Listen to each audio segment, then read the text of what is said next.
আসসালামু আলাইকুম। একটা ভিডিও দেখছিলাম, মনে করলাম যে কিছু বিষয় আপনাদেরকে শেয়ার করা উচিত। আগে ভিডিওটা একসাথে দেখি, তারপর বলছি। كم سنة أنت سعودي؟ كم سنة أنت سعودي؟ واحد ماش واحد ماش. هذا إيش واحد ماش؟ خمسة ماش خمسة خمسة ماش. خمسة ماش إيش هذا؟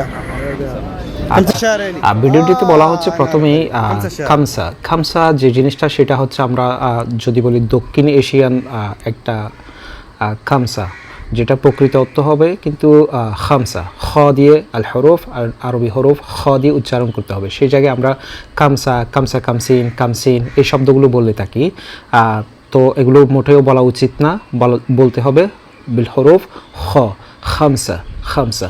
এরপর বলা হচ্ছে খামসা সাহার।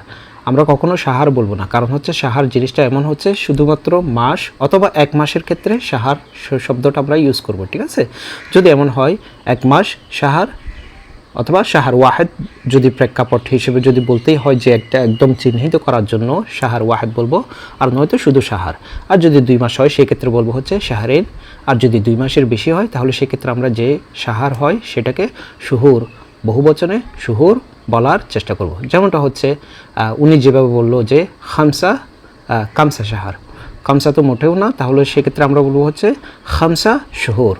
তো তদ্রূপভাবে যদি 2 এর বেশি মাস আমাদেরকে বলতে হয় তাহলে হচ্ছে তালাতা শহুর, আরবা শহুর, খামসা শহুর, সিত্তা শহুর, এভাবে বলার চেষ্টা করব।